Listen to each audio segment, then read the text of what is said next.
So is obesity a choice? Are you really big boned? I'm not fat. I'm big boned. Do you have a thyroid issue? Stop it! Cut it out! I have a glandular problem. Is it your genetics that make you fat?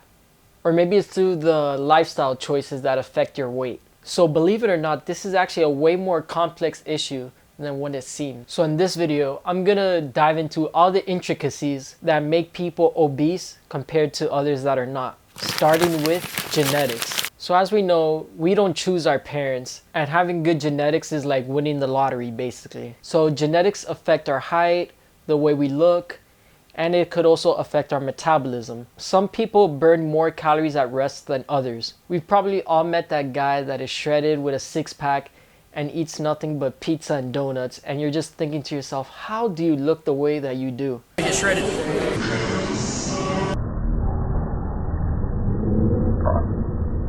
Orders, bro. Then you, on the other hand, you just look at a pizza and you gain weight. And this is probably similar for women too. There's certain women that can eat a lot of food and they still appear like supermodels. Jesus Christ.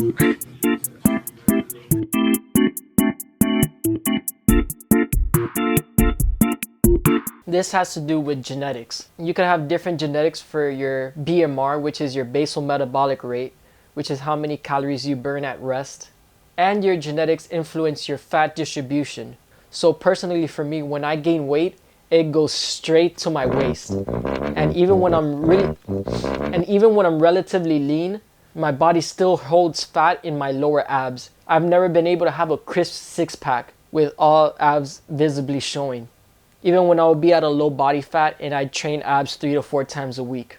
Genetics also influence how hungry you are. So some people have more ghrelin, which is the hunger hormone, while some people don't have as big of an appetite as others. So obviously, if you tend to be hungrier most of the time, sticking to a caloric deficit will be harder for you compared to others. So second is our environment. So if you live in a low income neighborhood, for example, like Detroit, it's going to be very hard for you to find food that is not full of preservatives and heavily processed. Luckily, I live in Miami where I have access to a bunch of supermarkets and farmers markets that have healthy organic food, which I don't take for granted at all. Another thing that is super sad is when I see obese children, because you know that that child is obese from their parents' ignorance of overfeeding them and giving them a terrible diet. I feel like a parent should be arrested for that, because that's a form of child abuse, because you're giving your child enlarged fat cells at such a young age when their metabolism is so high, and yet you still manage to make them fat. Especially prevalent in some cultures, for example in the Hispanic culture, that they think that being chubby and fat means that the child is healthy. For her prematurely overweight son, Diabito. Mama, may I have cookie? No, Diabito. Roll back to kitchen. Oh. And that if a child is skinny, that they probably suffer from malnutrition. They don't believe in appetite control and tell you to clean your plate. Usually children are pretty good to determine when they're full. When they don't want to eat anymore, they just leave the food on the plate. But in some cultures, that's seen as disrespectful, and they're forced to eat the whole plate even if they don't want to. And for me, it's just so sad, because you're predisposing your children to a lower quality of life, and they have to fight an uphill battle of battling obesity at such an early age, when they should be focused on just being a kid and having fun. But as we know, children could be quite cruel, and when you're overweight, you're definitely going to get made fun of compared to the children that are not. For this reason, I believe that all parents should have some form of nutrition counseling before having children. But once you are an adult, you're entirely responsible for what you put into your mouth. And it's also up to you to undo all the BS that your parents probably put you through, and to seek therapy if you need to. Also, generally, if you live in an area that has a lot of beaches around it, people tend to be leaner than if they lived in a cold place. This is because when summer's coming up, people tend to diet down because they know that their body is going to be in full display at the beach. So this forces people to hit the gym, eat cleaner foods, and adopt a healthier lifestyle. Also, some areas have way less parks and public gyms for people to exercise in. So obesity might be more prevalent in places that have less public parks and gyms. However, you could still choose to work out in whatever living situation you are in. If you look at prisoners, they have probably one of the worst living conditions, yet they still choose to work out and do calisthenic movements because they have to for survival. So it really all ties into that saying where there's a will, there's a way. Okay, another factor is culture. Different races and ethnicities have different diet models, some healthier than the others. For example, the Mediterranean diet is seen to be one of the healthiest diets to follow. So the diet consists of fruits and vegetables, potatoes, nuts, seeds, beans, and extra virgin olive oil. So if you were born in a place like Spain, Italy, and France, you would be more likely to adopt the Mediterranean diet. But let's say that you were born in Mississippi. All you know is fried chicken, fried okra, biscuits and gravy, mashed potatoes, collard greens, catfish, and cornbread. And the reason why I mentioned Mississippi is because Mississippi has the highest prevalence of obesity in the United States of America. So I was born following a Cuban diet. So this one could go 50-50. And by that I mean it could go either good or bad. So the Cuban diet could be unhealthy, and where I could eat pan con bistec, croquetas, papas rellenas, tamales, pastel de guayaba, platanito maduro, and a bunch of other foods. But since I follow a vegan diet, I choose the healthier options that is comprised inside of the Cuban diet, such as white rice, black beans, avocado, tomatoes, sweet plantains, mangoes, banana, and much more. Alright, next let's talk about money. So similar to environment, money plays a big reason on why people tend to be overweight, which is kind of ironic because you'd think that if people have less money that they would be consuming less food. But this is actually the opposite, because when people have less money, they tend to opt for fast food, which has way more calories in it compared to other food options. However, I think this one is debatable, and I'm not gonna let people off the hook every day. Now let's talk about depression and mental health in general. So a lot of studies have concluded that poor mental health and depression could cause people to overeat and become obese. And also on the other spectrum, when people are depressed, this also causes them to undereat. So it could go both ways. So this is a complex topic to talk about because it's really what comes first, the chicken or the egg.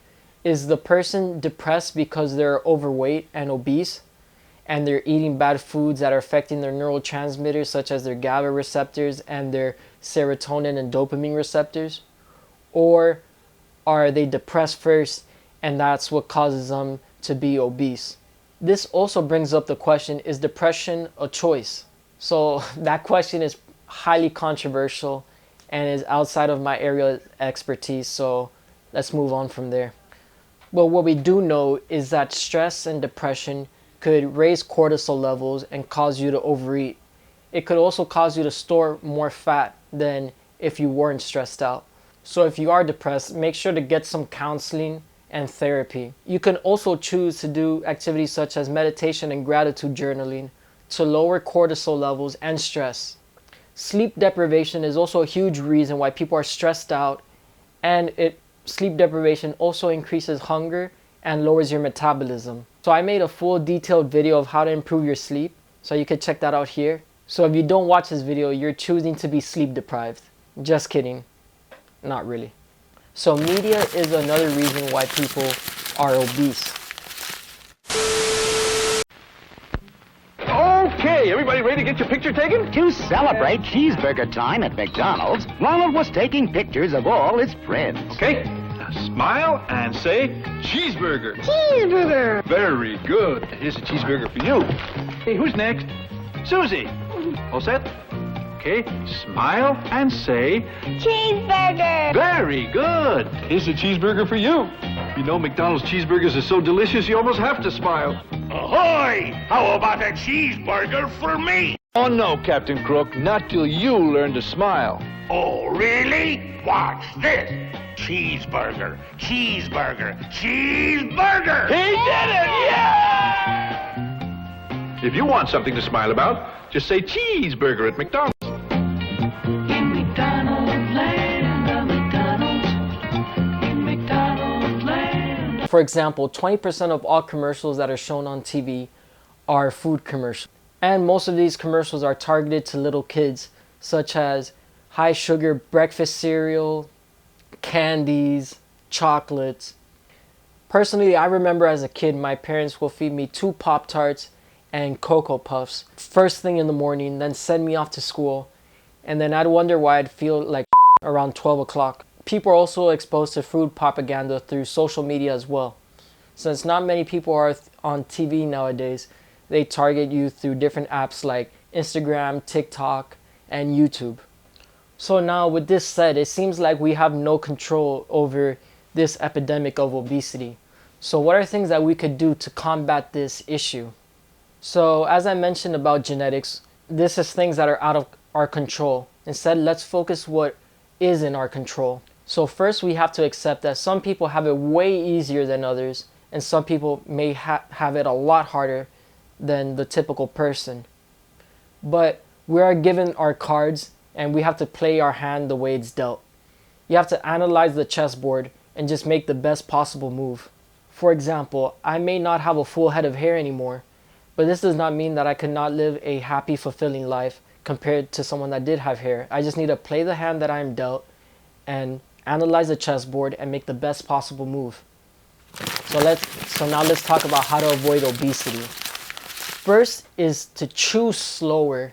This is such a simple tip, but you'd be surprised how many people just scarf down their food as if someone is gonna take it away from them. When you chew slower, this gives time for your brain to process what you're doing, and it takes about 15 minutes for the signals to go to your brain to indicate that you are full. So if you eat super fast, it's already gonna be too late once you do realize that you're full, and by that time you've already overate. A cool trick is that when you're eating, let's say you're eating with a fork and knife, put your utensils down and chew your food for 10 bites and then pick up your utensils again and then take another mouthful. Or if you're eating a burger, chew the food, put the burger down, eat it for 10 bites and then pick up the burger again, and so on. Next is to eat foods that are highly satiating.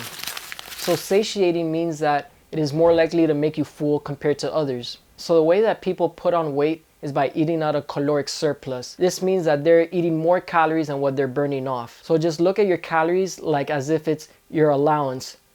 So you could determine this by your height and weight, or you could go and have a TDEE calculator to calculate your total daily energy expenditure. So back on the analogy of viewing your calories as your total allowance, if you go over your allowance of how many calories you're allowed to eat, any calories that you eat above that, it will turn into fat. For example, I eat 2,200 calories a day. If I eat under that, that means I'm gonna burn body fat.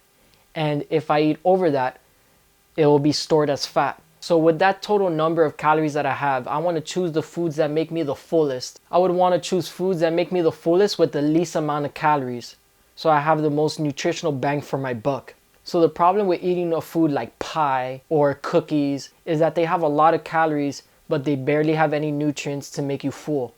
So choose foods that are high in protein, because protein is one of the most filling macronutrients compared to carbohydrates and fat. And also, protein has the highest thermic effect out of all the macronutrients. That means that your body will burn off more calories digesting protein compared to carbohydrates and fat. It also helps suppress hunger hormones such as ghrelin and leptin. Also choose foods that are high in fiber. So foods high in fiber take longer for your body to digest. So which means it's going to stay in your stomach and intestines longer, which keeps you fuller for a longer period of time. Also choose foods that are low in calories. So the best foods are foods that are very filling and low in calories. These foods usually contain a lot of water and are low in fat, because fat has more calories compared to carbohydrates and protein. Fats have 9 calories per gram, while protein and carbs have 4 calories per gram. Not saying that fat is bad for you. We need fat for healthy hormone production, but I would get these fats through healthy fats like avocado, extra virgin olive oil, nuts and seeds, and other foods. So I'm going to give you an example of some foods that are very filling and will help you stick to your diet. Potatoes, and not French fries. So potatoes, if you air fry them, or any other cooking method that doesn't involve frying. So potatoes are a great source of vitamins and minerals such as potassium and vitamin C. So potatoes are very high in water and in carbohydrates. They also have a good amount of fiber and protein, which, as I mentioned before, will help you keep you full. People speculate that potatoes keep you full longer because they have an enzyme called protease inhibitor 2, PI2, which may help suppress appetite. Eggs are also good because they have a large amount of protein and amino acids. Oats are really good as well because they have a lot of fiber and they have an antioxidant called beta glucan, which helps us keep us full. And oats absorb a lot of water, so it takes up more space in our stomach. Fish is also a good option to keep you full because they contain a lot of omega-3s, and the omega-3s found in fish are found to lower appetite. Vegetables are a great source because they are very low in calories yet have a lot of fiber, a lot of vitamins and minerals, and they also take a long time to chew. This is going to make it very hard for you to overeat vegetables. Just don't deep fry them and add a bunch of unnecessary calories to them. Beans are also really good to keep you full because they have such a wide nutrition profile. They have a lot of fiber, vitamins and minerals, which help keep us full. You're probably seeing a recurring theme of foods that are high in fiber, vitamins and minerals are what keeps us full. So you'll know what to look for when you're shopping in the supermarket. Fruit is another good option. And lastly, popcorn. Popcorn is very low in calories and it has a lot of fiber. Just don't add additional butter on top and pile on the calories. A good option is the Orville Redenbacher Smart Popcorn. Alright, so next is to make sure you build some muscle onto your frame. So the more muscle you have, the higher your BMR will be, which is your basal metabolic rate, which is how many calories you burn at rest. Because the more muscle you have on you, the more calories your body has to expend to keep yourself warm. And for men, having more muscle naturally increases testosterone, which will help with fat distribution and which will also help with your basal metabolic rate. So it's an upward spiral. Like the more muscle you have, generally the lower body fat you will be and the easier it will be to maintain a healthy shape. And also when you're building muscle, you're hitting the gym, you're working out, you're burning calories, and this is less time that is spent being sedentary. So at the end of the day, it's all an energy balance, calories in versus calories out. Some people need more calories out than others, but you have to adjust accordingly to your activity levels, to your age, your gender. If you'd want an easy way for this, you could just type in all your information on a TDE calculator and it will calculate all of that for you. Also, having more muscle visually makes you look leaner because the more muscle you have, the more surface area your fat could spread around compared to if you had a skinny frame. Alright, next tip is to drink more water. So I've said this probably a million times on the channel already, but drinking water is a huge pillar for health. The reason being is because when you're hungry, you are most likely dehydrated. Because water does something cool that it takes up space in our stomach, which signals to the brain that we are full. There's also studies that show that when you drink cold water, it helps burn more calories compared to drinking regular water. And also, if you are predisposed to obesity, the last things you should be drinking are sodas and soft drinks. You want to try to limit your liquid calories as much as possible. You want to get your calories from food that will keep you full. But if you do have the propensity to drink soda, you should switch to a Coke Zero or any stevia flavored soft drinks. Alright, next tip is to do exercise or cardio that you love. So it would be really hard for me to lose weight if I only restricted myself to walking on the treadmill, because I find that extremely boring. So I choose activities that I love, such as jujitsu, because the last thing I'm thinking about is that I'm doing exercise. I'm just too busy trying to not get choked out or have my arm distended and broken.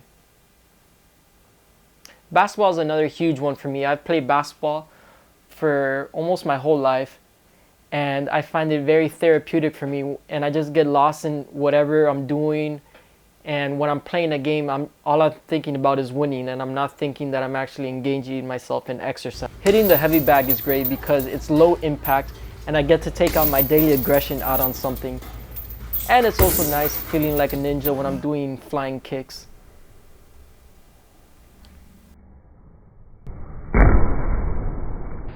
Swimming is another big one because it engages the whole body and it burns so many calories. I would do it as a kid, and I would swim in high school as well. And lastly, working out, because as I mentioned before, it puts muscle on my frame and it's very therapeutic as well. So you don't have to do the same exercises that I do, but I highly recommend that you go out and find which exercise or cardio is best suited for you. And once you do find it, try to do it at least 4 to 5 times a week. And you'll find that it'll be really hard to put on extra weight. And if you're probably saying there's no cardio or exercise that I love, that's simply that you haven't tried out enough things to see what you do like. And exercise not only helps lower obesity, but it helps lower stress, anxiety, and depression, which are other factors that could contribute to obesity. And lastly, if you think it's very strenuous and annoying to go out and exercise, remember that exercise is not a chore. It's more of a gift. Just put yourself into the shoes of someone that is disabled and can't walk for the rest of their life. The only thing they're thinking about is being able to walk someday, or being able to go out on a hike, or just being able to do physical activity, but they don't get the chance of that because of some injury that they had. So see your situation and be grateful for what you do have, and go out and exercise because not everyone has the gift of being able to physically exert themselves. Alright, next is to stop eating when you're bored. We've all probably had that experience where we go to the refrigerator when we're bored and open it and don't see any snacks and close it and then check it for about 11 more times.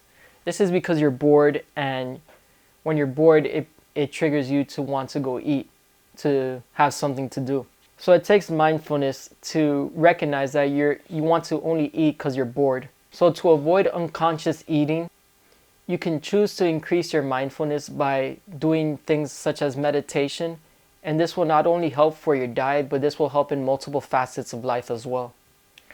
Alright, next is to avoid herbs that make you hungry. So there are certain herbs that make you way hungrier and cause you to overindulge in food and eat. So if you know this about yourself, make sure to eat healthy food before consuming herbs, and you'll see that you'll be less likely to engage in those munchies. Alright, next is to keep away trigger foods. This is a big one. So you don't want to have things that you know that you're just gonna binge on in the house. So if you know that you are obsessed with ice cream, cookies, just don't have it inside the house. So if you have a bunch of junk food in the house, every time that you pass by to look at that chocolate bar, that ice cream, that bag of Cape Cod chips, you're slowly draining away your willpower. And willpower is the last resort that you want to rely on. So if you live with your parents, this could be a little harder because you can't control of the food that's going to be in your house, but you can talk to them and tell them to not buy certain things. And if they do choose to buy it, tell them to at least hide it from you and put it in a place that you don't know where it is. And if they still don't choose to hide it from you, just put it in a very inconvenient spot that it would cost a lot of labor to get to.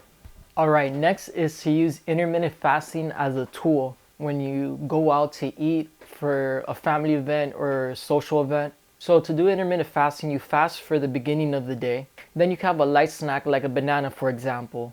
And then this will give you 1,500 to 1,800 calories to play with for dinner time. Because we can't all accurately predict how many calories are in each entree at a restaurant. And when you do get to the restaurant, make wise choices. There's usually healthier options in the menu compared to others. For example, don't get the loaded nacho fries, or instead go for a lean protein with some vegetables. And like that, you can still enjoy your social event with your family and friends, and you can still be consistent on your diet. Alright, so you're probably thinking, what if one day I overconsume calories and I fall off the wagon and I eat way more junk food than I should?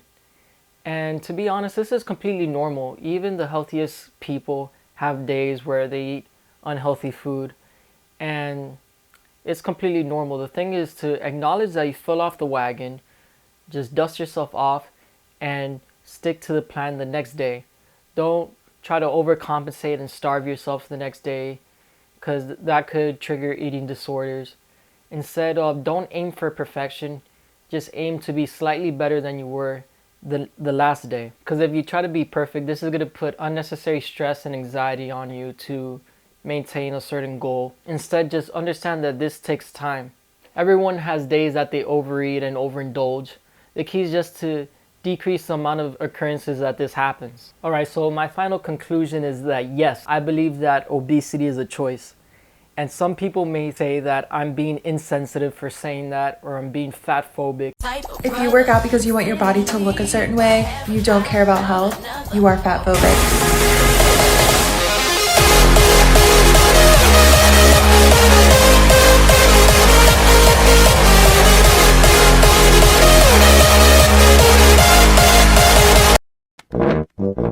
Cut it out! I'm just trying to live my life.